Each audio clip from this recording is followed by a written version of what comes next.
बहुत दिनों बाद समाजवादी पार्टी के कद्दावर नेता मोहम्मद आजम खान, जो अपने बेटे के साथ जेल में हैं, उन्होंने एक लेटर लिखा है, एक खत लिखा है अपने सपा इकाई के जो अध्यक्ष रामपुर के उनको, और उन्होंने संभल को लेकर के जो समाजवादी पार्टी के जरिए जो रणनीति अपनाई गई इस मामले को लेकर, जिस तरह से समाजवादी पार्टी ने सभा में, पार्लियामेंट में इस मुद्दे को उठाया, चाहे वो लोकसभा हो चाहे वो राज्यसभा में रामगोपाल यादव और लोकसभा में अखिलेश यादव, इन दोनों ने इस मुद्दे को उठाया और पार्लियामेंट के बाहर भी तमाम सांसद समाजवादी पार्टी के इस मुद्दे को लेकर के विरोध प्रदर्शन करते हुए नजर आए, मीडिया से मुखातिब होते हुए नजर आए और इस मुद्दे को बहुत ही बखूबी अंदाज में पार्लियामेंट के उस पर पटल पर जो है वो रखा गया। अब इस मामले में मोहम्मद आजम खान का यह कहना है कि आपने संभल के मामले को तो उठाया, लेकिन जब ये सब कुछ रामपुर में चल रहा था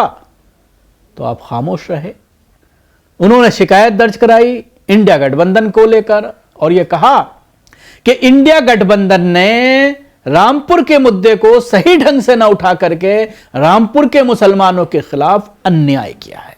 जैसा संभल का मुद्दा जिस जबरदस्त तरीके से पार्लियामेंट में उठाया गया, हमें छोड़ दिया गया, हमारे बारे में कोई डिस्कशन नहीं किया गया, हमारे मुद्दे को पार्लियामेंट में ना उठा करके इंडिया गठबंधन और समाजवादी पार्टी सरकार ने मुसलमानों के खिलाफ बहुत बड़ा धोखा किया। ये बात उन्होंने एक लेटर में, आप टीवी स्क्रीन पर ये लेटर देख सकते हैं, लेटर उन्होंने लिखा है और इसमें पूरी तरह से इंडिया गठबंधन के ऊपर सवालात खड़े किए हैं। उत्तर प्रदेश स्थित रामपुर के पूर्व सांसद और यूपी सरकार में कैबिनेट मंत्री आजम खान ने सीतापुर जेल से संभल की घटना को लेकर संदेश भेजा है। आजम ने सपा जिला अध्यक्ष के पत्र द्वारा संदेश भेजा। आजम खान ने कहा, सपा रामपुर में हुए जुल्म का भी मुद्दा संसद में उठाए। उन्होंने कहा कि संसद में उतनी ही मजबूती से मुद्दा उठाएं जितना संभल का उठाया। आजम खान द्वारा जेल से भेजे गए संदेश में लिखा गया कि समाजवादी पार्टी रामपुर में हुए जुल्म और बर्बादी का मुद्दा संसद में उतनी ही मजबूती से उठाए जितना संभल का, क्योंकि रामपुर में सफल तजुर्बे के बाद ही संभल पर आक्रमण हुआ है। रामपुर की बर्बादी पर इंडिया गठबंधन खामोश तमाशाई बनी रही और मुस्लिम लीडरशिप को मिटाने का काम करता रहा। इंडिया ब्लॉक को अपनी स्थिति स्पष्ट करनी होगी, अन्यथा मुसलमानों के हालात और भविष्य पर विचार करने के लिए मजबूर होना पड़ेगा। उन्होंने लिखा कि मुसलमानों पर होने वाले हमले और उनकी मौजूदा स्थिति पर तथा उनकी नीति पर खुलकर स्थिति स्पष्ट करें। यदि मुसलमानों के वोट का कोई अर्थ ही नहीं है और उनके वोट का अधिकार उनकी नस्ल कुशी कर रहा है, तो उन्हें विचार करने पर मजबूर होना पड़ेगा कि उनके वोट के अधिकार को रहना चाहिए या नहीं।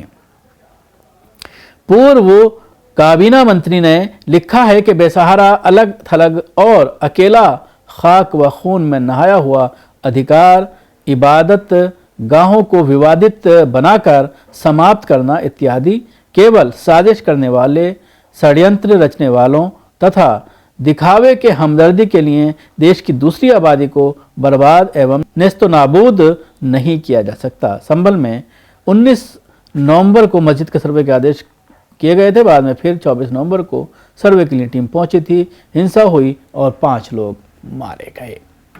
तो ये दर्द आजम खां का कि आप संभल पर तो बोले लेकिन रामपुर पर नहीं बोले, बहुत दिनों बाद खुल करके उन्होंने लिखा है, लेकिन इस लेटर को भी कहीं ना कहीं सियासी लेटर माना जा रहा है। और अब सवाल यही खड़ा होता है, जिस तरह से इंडिया गठबंधन पर सवाल उठाया गया है और मुसलमानों को ये कहा गया है कि आपसे मुसलमानों को वोट हासिल करना चाहते हैं, मुस्लिम मुद्दों पर नहीं बोलते, रामपुर वाले मुद्दे पर नहीं बोले। अब इसको लेकर के अभी तक कोई आला कमान की प्रतिक्रिया नहीं आई है। जैसे ही इस पर कुछ प्रतिक्रिया आती है तो हम फिर आपको उसके बारे में भी बताएंगे। शुक्रिया। आपको हमारी कोशिश कैसी लगी ज़रूर बताएं। हमारे यूट्यूब चैनल को सब्सक्राइब करना ना भूलें, इसके साथ ही बेल आइकन जरूर दबाएं। अगर आप ये वीडियो फेसबुक पर देख रहे हैं, पेज को लाइक करें, उसके साथ ही फॉलो भी करें। धन्यवाद।